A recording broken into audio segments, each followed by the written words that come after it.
Welcome to Keeping It Real, the largest podcast made by real estate agents and for real estate agents. My name is DJ Paris. I'm your guide and host through the show. And today is our monthly series called Closing Time with Chris Linsell from theclose.com.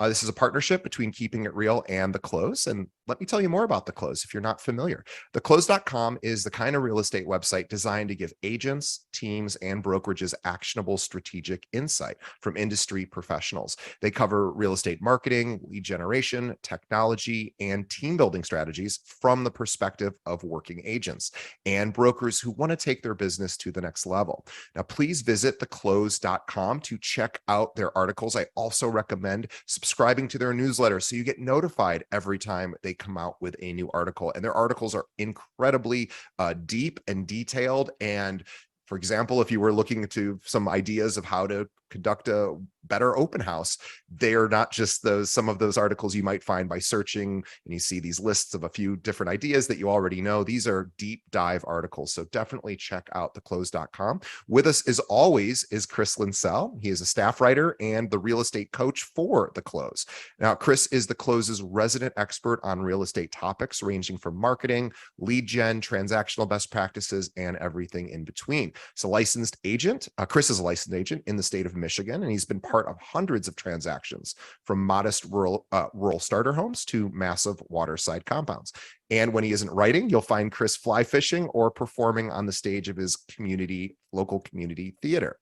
And Chris, welcome once again to the show. DJ, pleasure to be here. Glad to see you. Glad to get into the real estate convo today.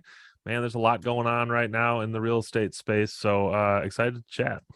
Well, you're not only our Sherpa in the sense of what's going on in real estate news and technology and sort of actionable insight from market sort of conditions. You're also my Sherpa for my new smoker. So Chris is also into smoking meats. Not that this audience is that interested in hearing us discuss that, but Chris helps me.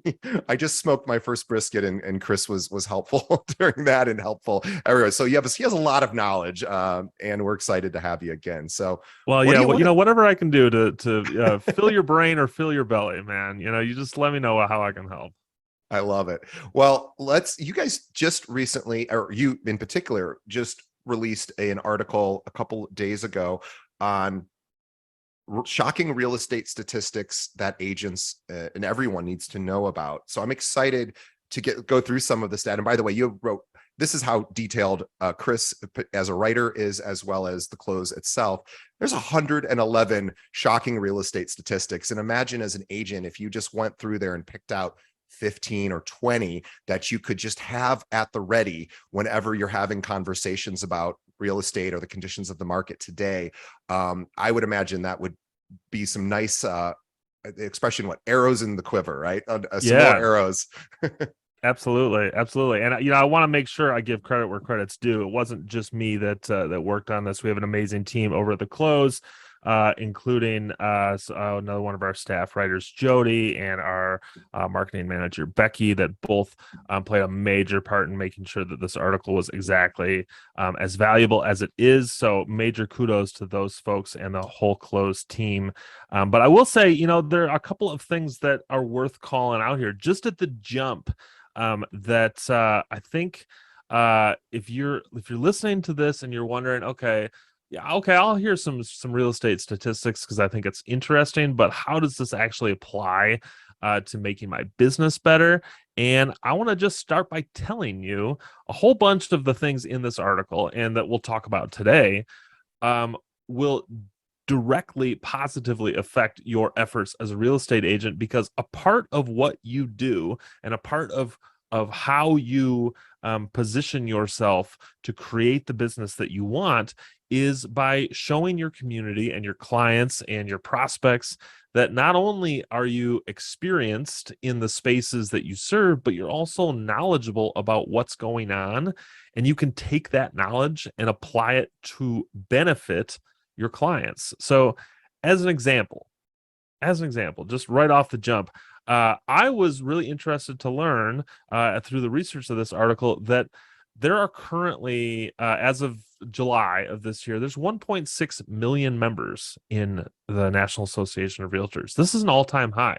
Never had this many people in NAR, which is crazy. That means there's a lot of people in the real estate space. There's actually over 3 million people with active real estate licenses in the United States. So there's a whole cohort of people out there who have real estate licenses that aren't a member of NAR.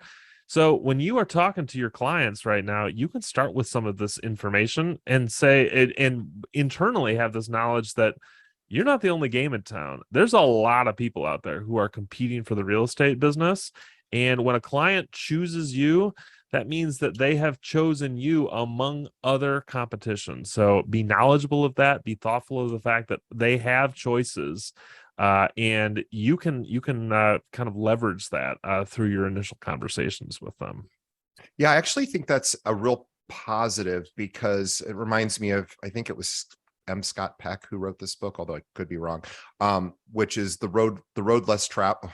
Well, he wrote The Road Less Traveled, but he wrote this book, but the actual expression I was going to say is not that, but it's never crowded along the extra mile, right? So I think this allows agents to step up their game, become more valuable to their clients, and also separate from the pack.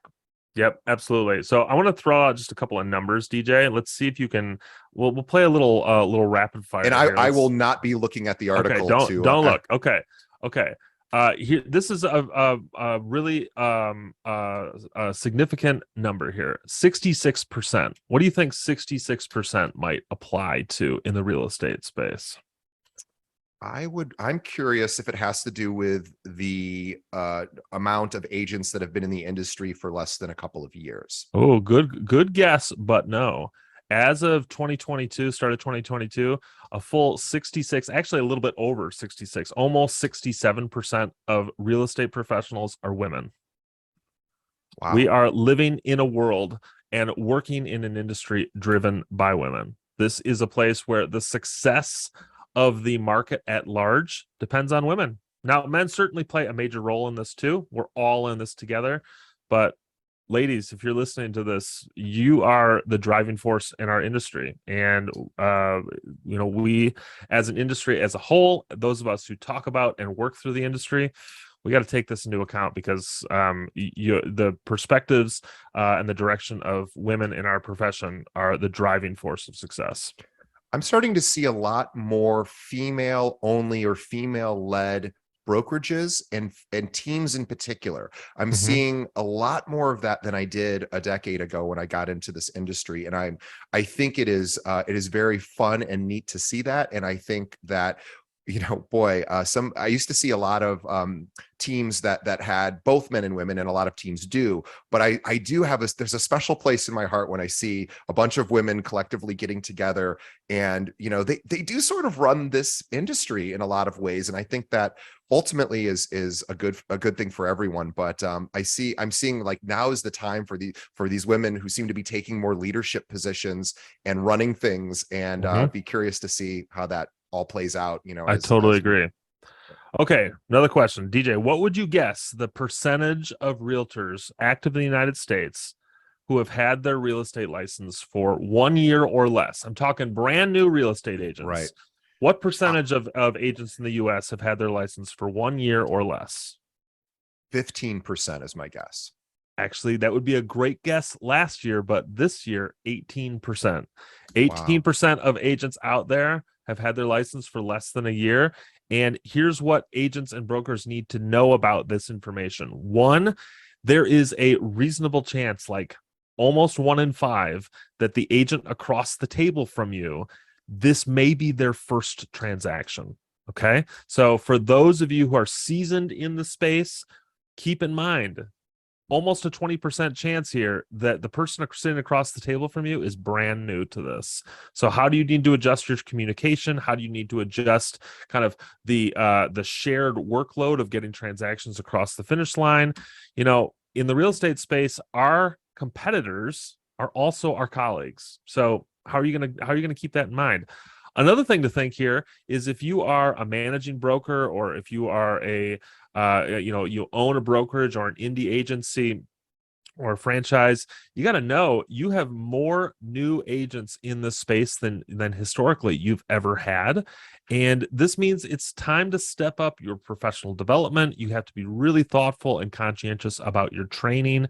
And holy smokes, if you are a team leader who is working with brand new agents on the daily, like they're shoulder to shoulder with you, these are folks, you have more of these people in the industry who want to learn from you than ever before. So if you're building a team, keep in mind, you got a lot of inexperienced agents out there, but that usually means you have a lot of folks who are ready and anxious to learn, kind of at the feet, so to speak, of somebody who's done it a number of times successfully. So it's a little bit of extra work, mentoring and training, but the payoff could be huge. So it's really never been a better time for a team leader who's looking to expand the team with newly licensed agents and mold them. Now there's just more of them out there. And also remembering, for everyone listening, if you're not in your first year, you probably remember your first year. And especially if you were not on a team and you were trying to build your business, my suspicion is that was a pretty stressful first, actually probably for several years for you. So, if we think about reaching out, offering a bit of a lifeline to these agents who might not be getting the training they need from their, managing broker or whatever, you can bring them into your fold, and you can also charge them a little bit for that with a percentage of their income. That's totally reasonable and acceptable. The other thing I was thinking, as Chris was saying, what if you're on the other side of a transaction with somebody who's newly licensed, inexperienced, probably doesn't know a lot of the nuance of how to get certain transactions closed or move through. Very few people will ever tell you, this is my first real estate sale, Mr. Cooperative Broker or Mrs. Broker, and can you help me? And that's an embarrassing and difficult and vulnerable thing. So most people aren't going to tell you, but you can actually look it up. If you suspect maybe somebody's newer to the business, well, obviously you could call their managing broker and just say, just out of curiosity, are they new? And can we help them a little? Or you could just go on to your state website, and I think the information's public in all 50 states, and see when they were licensed. And then you can always reach out to them and say, hey, I see that you're newer to the business. I got a few suggestions about how to make this happen better for you. Being of service that way, instead of just going like, God, this person doesn't know what they're doing. Well, yeah, they're in their first year, and you can look that up in case they don't tell you. Totally. So I want to pivot a little bit. I was particularly fascinated in prepping this article, looking at some of the interstate migration data. People have moved a bunch since spring and summer 2020. COVID did a number on those things. I'm no guessing here. I just want to throw out a stat here and get your reaction. From July 2020 to July 2021, the state of Texas grew its population by 30 million people, and the state of Florida grew its population by 22 million people. Biggest growths of states across the country, and this includes California, which has the biggest population at large. And so, that sort of growth in California might be, just in California would be impressive. But seeing that kind of growth in states, Texas and Florida, which, not small states by any means, but by far record growth, pretty amazing. Wouldn't you agree with that? Yeah, and the Florida thing makes sense because there's a lot of baby boomers nearing retirement, and traditionally, Florida is a destination that people consider. Also, because of the state income tax situation and weather and all sorts of other reasons. So I think, to me, what I hear when I hear things like, hey, people are moving to, and by the way, California, I believe, and I don't know this if this is true, but I believe they have a net negative. I think they actually are losing people every year, or the last couple years at least, because of all sorts of regulatory issues and taxes and things. But anyway, Texas, Florida makes perfect sense. And Texas has favorable tax laws for businesses. I know lots of companies are moving there too, but I guess the way I would interpret that, or an action step, would be time to develop relationships with brokers in those areas, because I now might have my clients maybe moving. I'm in Chicago, but clients here, my parents are probably going to retire to Florida as well. They're going to need a realtor down there. Yep, 100%. That's my big takeaway for this. I don't care what state you're in. If it's any, actually, I should say, if you live in any state other than Florida and Texas, you need to run. Don't walk, run to like a referral portal or like an agent database where you can connect with agents in those states and start setting up these referral relationships right now, because chances are you're going to see folks who are looking to get to those states at the very minimum to buy second homes or vacation properties, maybe to relocate in general. It would be statistically unlikely that you don't experience that over the next couple of years. So be thoughtful about the fact that Florida and Texas are destinations right now. They're likely going to be for the foreseeable future, in part because of what you mentioned. As we've got retirements for a lot of folks coming up. We've got favorable tax and regulatory environments for businesses. So definitely something that is worth keeping in mind. If you only have a couple of referral relationships, make sure you've got them in Texas and in Florida. And with Texas, I'm just going to say, in Texas, what that means, and Florida as well, is all the major cities or the major markets, you need to have a realtor in place for that. How do you find them? Lots of different strategies. I think we can all probably figure out ways to do that. You could Zillow reviews. You can ask if you have an internal network within your brokerage. You can go to Lab Coat Agents on Facebook and ask about, experiences that people have. Lots of ways to find realtors. I guess the point is, Chris was saying, build your database of referral partners. Yeah. Yeah. And, you had mentioned retirement, which brought up another interesting stat that I found. Since 1980, which I know feels like ancient history for folks who are, in the Generation Z or nearby. For me, that doesn't seem that long ago. 1980 just feels like, that's just a few years ago. But since 1980, the median sale price for a home in the United States has increased by 781%, which is almost 8 times. Almost I don't know if is that right? 8 times. Yeah, that's right. That's right. Almost is you have seen an almost 8x increase in the median sale price in homes. And why do I think this is statistically significant? Well, for real estate professionals who have a client base or a community where you have a lot of folks who are nearing retirement age, or maybe they are now just past retirement age, and they are starting to think about kind of the later chapters in their life. It will not be uncommon to see a lot of these folks who have been living in their homes since the late 80s and 90s, and maybe even before. And what that often translates into are folks who, when they've been in their home for 30 or 40 or 50 years, many of these folks have just stopped monitoring the value of their property, because why would they? They don't need to think about how much this is worth, because they own it outright. They'll pay the taxes. They're not looking to sell anytime soon. This is just their house. Many of these folks are considering now what their next options are. And so, given all of this climate, if you have these folks in your market, it is a genuine possibility they have no idea how much their property is worth. And so right now, I am encouraging folks that I coach and do consulting with. You should be spending time in the tax rolls of your community, if you have public tax rolls, and identifying people who have owned their homes for 20 plus years, because it is a very good chance that these folks don't have an accurate idea of how much their home is worth. And the longer they have owned this home, the better, because it is more than likely that they have, even if they think they have an idea, that they don't have the complete accurate idea. This is where you can step in and provide cold call or a cold like letter value to these folks by saying, listen, I ran just a really preliminary CMA on your property, and I think you'd be surprised at the results. I think your value might be, and you can ballpark up higher, or just a general price, and say, I'd love to give you some, really accurate data. I'd love to just do a quick walkthrough of the property, provide you with some options. This is totally, free of obligation and charge. I just noticed that this might be something that you might be missing. There's so much value you can provide for your community through this, and a ton of business that can be done as a result of it. My parents built their home in Peoria, Illinois, and I think it was 1982, or we moved in 1982. There you They have go. not moved. There you go.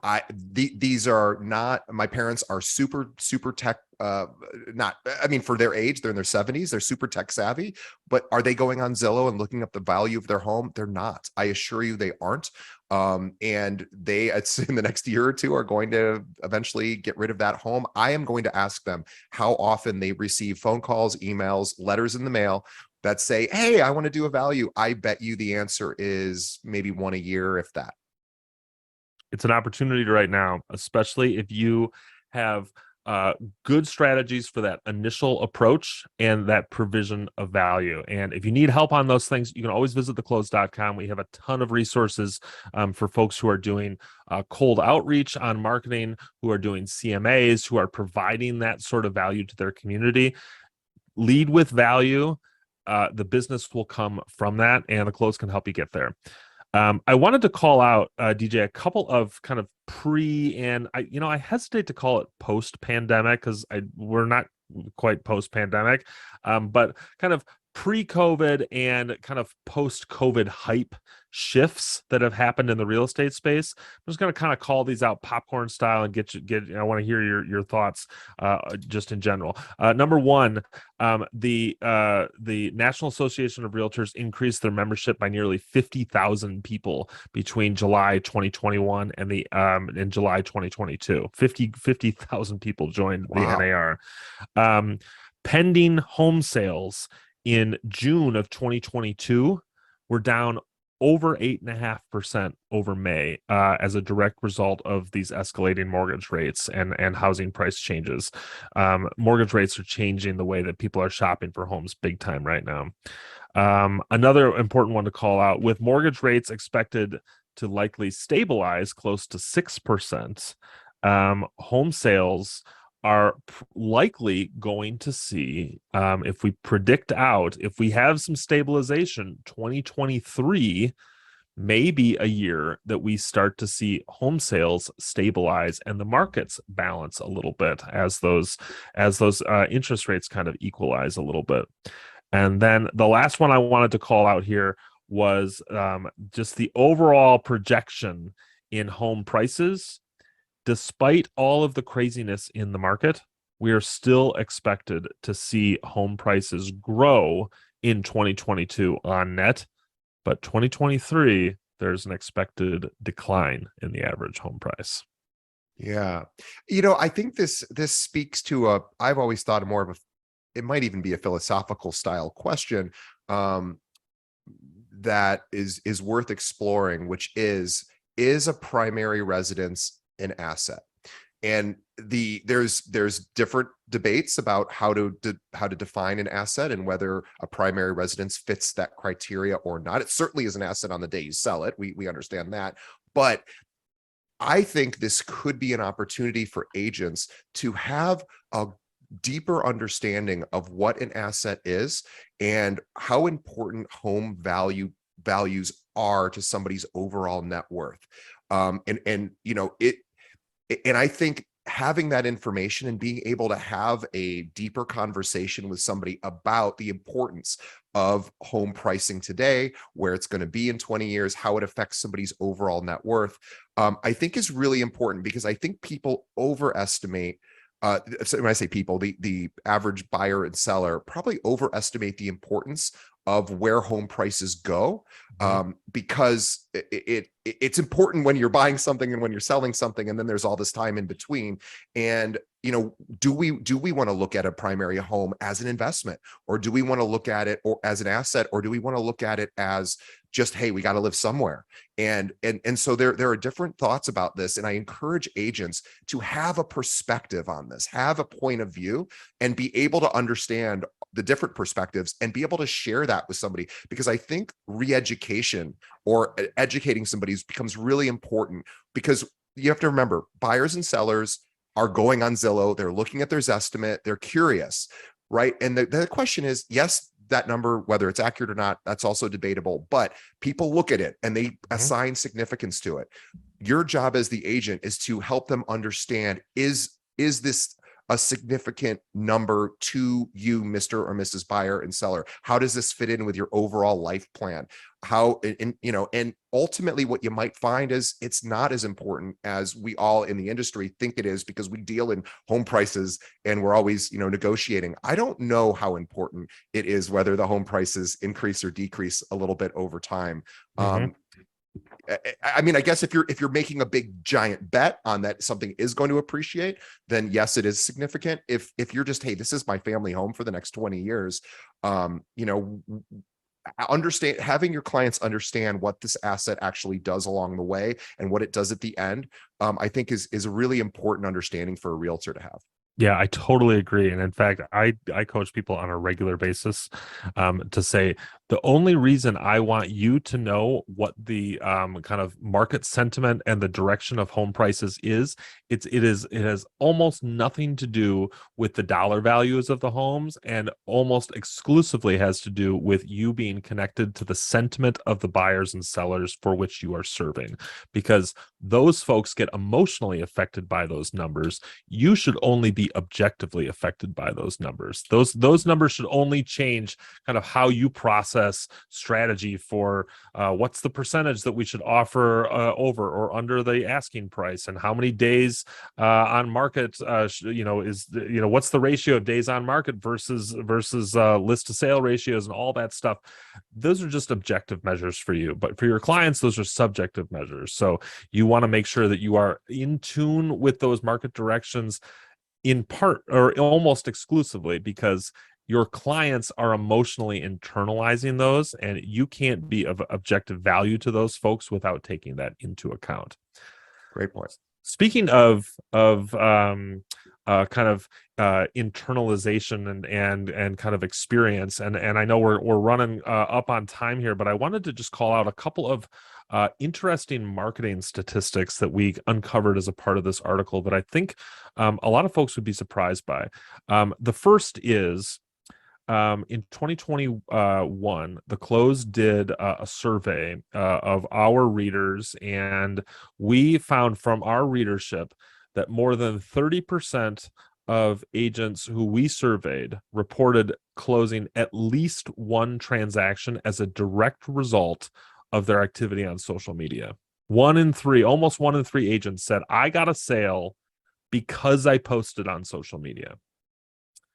So I thought that was worth calling out in the context of also new data released by Meta, who owns Facebook, said that Americans, and we at The Close qualified some of this data and took just portions of it to understand that Americans who are likely to become home buyers or home sellers. So we're not including folks like under the age of 22, basically, in this, but folks who are over the age of 22, on average, spend up to 90 minutes a day on Facebook or Facebook connected platforms like Instagram and Messenger.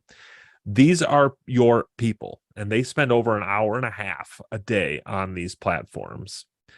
And 96% of the visits to these platforms happen on mobile devices. So, real estate professionals, if you are not on Facebook, get on Facebook. And if you are there, the content you are creating it is not optional. It must be optimized for mobile consumption. If you are envisioning somebody opening up their laptop or logging onto their desktop computer to consume all of your wonderful Facebook information, and you are tailoring your post to that sit-down desktop experience and not to the mobile phone in the back of an Uber or on the subway or sitting on a park bench, you are wasting your efforts relative to somebody who understands exactly who is reading and consuming your content and how they are doing it. It is time to accept the fact that people are doing it on their phones and they're doing it a lot. In fact, the average American Facebook user clicks on 11 ads per month. So there is a lot of evidence to suggest that not only is your organic presence there important, but your paid presence can be very profitable if you are doing it correctly and understanding the facts as they are. And there's a couple of things I thought about as you mentioned that. One is that it's a great time if we know that 1/3 of all the agents who are online have talked about getting at least one transaction for the year. Maybe if we think about, well, what is that worth, right? So take your average home sale and the average commission, and obviously can figure that out pretty easily. Then think, what if I were to hire somebody to assist me with some of this? Would it be cost effective if they could get me from maybe a Facebook transaction a year to 3 or 4 or 5? Would it pay for their salary? Would it pay for their help, whether they're part-time, full-time? That's something to consider if you're not super Facebook focused. The other thing I would say is, don't neglect video. Video is how people are consuming a lot of social content, and you don't have to have special lighting or special devices. You can use your mobile device and literally just turn your phone around and at every show and go, let me show you something really cool about this home. If that's all you did, you could track your metrics and see if your audience appreciates that content, but it doesn't have to be a lot more than that. It just has to be bite-sized information that people find interesting. So now's the time, I agree with Chris, to really put yourself out there on social. Talk about what you do, think about value. What are the questions my clients ask me? And make videos or write articles specifically answering those questions. 100%, 100%. In fact, my I have another real estate coach named Sean Modry, who also does some stuff with us on the Close, specifically with our Close Pro product. And he and I have talked regularly about how successful real estate marketing, especially on social, really boils down to 3 categories: evidence of success, evidence of knowledge, and evidence of action. And social is such an easy place to demonstrate evidence in these 3 things. I love your example of every time you're at a showing, just flip on your phone and say, oh, I'm at a showing, I really want to show you something super cool. By just doing that, this 30-second video, you are demonstrating action. Hey, you're at a showing. You're a busy agent who's out working. You know about the inventory and the activity in the market. Oh, wait, you know about the inventory? That's evidence of knowledge. So you've got evidence of action. You've got evidence of knowledge. And what did I say the third one was? Evidence of knowledge, evidence of, I'm blanking. Evidence of knowledge, action, and experience. Experience. Yeah. So these 3 things, experience, you are literally working with somebody to accomplish the same sorts of things that your potential buyer or seller will want to accomplish. These 3 things are accomplished so easily on social with just this single piece of video. I tell you what, I follow a lot of realtors on Facebook, specifically those in my local market, because these are folks that I'm connected to. I want to see what they're doing. I want to celebrate their successes with them. I'll tell you what, the most consistently successful agents in my markets are the ones that I see doing this constantly, and it generates a lot of conversation because those folks who are doing this constantly are offering their audience a chance to engage on their own terms, at their own pace. And it may be that the first 10 times you do this, you're going to get no response from people, but I guarantee you people are watching. And it only takes one time for someone to say, oh, I love bay windows like that. I've always wanted bay windows in my house. Then that single comment is going to lead to a text message or a Facebook Messenger message. It's going to lead to a further conversation, and it's going to lead to another name in your CRM that you can then turn into a client. You just gave me a great idea. I love the bay windows idea, because here in Chicago, we have a lot of our architecture for residential has bay windows. And bay windows are definitely, I assume they're still considered a premium, nice thing to have. I had it in a previous condo of mine. I loved it. And even if you're just like, here's everything you need to know about bay windows, and you do a little video or write an article about it, if that's the thing that you're into, or if that's the thing people in your market are into, that would be incredibly unique content that a lot of people would. Or, hey, what about the trend for all white, I'm sorry, I'm blanking on the term, but fixtures, all white, cabinets and Mhm. countertops. What's the deal with quartz versus granite? What's the, like, these are things that when people are buying homes, they care very deeply about, and then they Yep. don't care about them ever after that until they have to make another real estate transaction. So you could do these articles. You could go talk to a stone specialist and go say, tell me about granite, tell me about quartz, what's best for spills. You could go into a tile store and do that. That's content. You could do that, and 100%. it would be super valuable. And I know you have to go, Chris. So Well, what I did want to just tack onto that two really quick little things. That is content. That is marketing, really valuable marketing assets. Also, like alert, that's professional development for you as a real estate professional. You should know that stuff, and if you don't know it, don't worry, most of us don't. You have to be active in learning those sorts of things, so you are actually bettering your business, your ability to advise your clients by going to learn that stuff, and you get to create marketing content. And I did want to throw out one example too. If you're feeling daunted by like, that kind of like recurring video thing that we were talking about, I have an agent that I follow in my local market who is super smart about this. She is a lover of mid-century modern furniture. So whenever she goes to a showing, if she spots something that is like the mid-century modern style, she snaps a photo of it. She has a recurring thing on her Facebook and Instagram called the Mid-Century Mod Alert. And she'll share a photo of it. She'll share, oh, I was at a showing, I saw this. This house is, this space is perfectly suited for this. Doesn't get on video, does it all in just in images, and gets a ton of interaction as a result of that, because it's consistent. It's something that's attractive that people can be drawn to, and it's something that she can do without feeling a lot of discomfort. And you can do, I totally agree that this is something you could find your own little niche. I mean, Zillow Gone Wild, the account on Instagram and Facebook, if you're not familiar, you need to be, because this is mostly a non-real estate professional followed real estate account, sort of poking fun at people's design choices with their homes. Zillow Gone Wild is a perfect example, because even though I don't watch real estate shows on television, I don't watch the reality stuff with real estate. I follow Zillow Gone Wild because I am fascinated by what people do on the inside of their homes, especially when they do wacky things. And that's what that sort of account is all about. You could go to every showing and find something unique, and maybe you don't out the address of the property, but you could always say, like you were saying, your hashtag could be weird things I find at showings or something, and that would be huge for people, because Totally. everyone loves to get everyone's got something weird in their house anyway. Massive. So all right, Chris, well, this is so great. If you want to see, we covered like 5 of these statistics. There's 111 of them. This just came out. Well, by the time we release this episode, it will probably have been 3 weeks or so. But if you go to the close, or we're going to have a link to this in the show notes, this particular article about 111 shocking real estate statistics you need to know.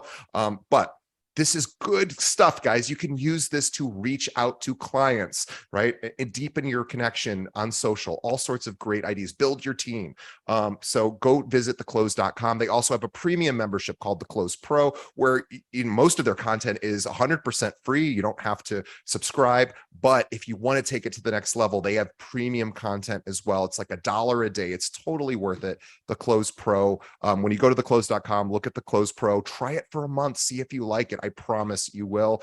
Chris does a lot of coaching on there as well. And obviously he knows his stuff. So everybody visit theclose.com. They're awesome. Let's support them. They don't need our support, but they deserve our support, because they are really the best source I have found for anything related to really deep dive, non sort of non-ideological, or basically just, here's the facts, here's what we find related to anything about building your brand or your business as a real estate agent. So check out theclose.com, guys. You won't regret it. They're the best. Chris, thank you as always. I will let you get on with your busy day, but boy, I wish I could talk to you for another hour with more of these stats, because I find them so fascinating. Well, I'm sure we'll connect on this, and I'm going to be smoking a pork butt this weekend. I'm sure we'll chat about it. By the way, Chris, if anyone out there who is into smoking, you actually, and I don't want to put words in your mouth, but before we go, you actually, so brisket is often considered like the holy grail of smoking because it's expensive. It sort of seems fancy. It's a cool thing. It's not as common. But I have now done both. I've smoked pork butt, which is pulled pork, for those of us not in the smoking community, pulled pork versus brisket. And Chris, I believe you have told me that you actually prefer the taste of pulled pork over brisket if you had to choose one or the other. Is that accurate?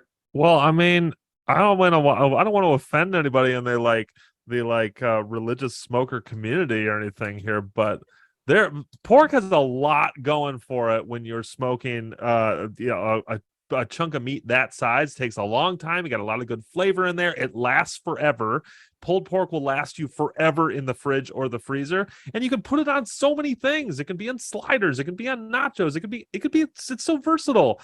I'm not saying don't go brisket. Brisket's delicious, but I mean, give pork a chance, people. Give pork a chance. It's a heck of a lot cheaper. You can usually find it for a couple of bucks a pound sometimes. Whereas brisket, I just did a brisket and it was like $13 a pound. It was so expensive. I can feed an entire barbecue with $25 worth of pork butt. I can barely feed myself for $25 with a brisket. Well, we'll Chris and I we'll announce our smoking conversation, smoker conversation podcast. But for now, we will say goodbye.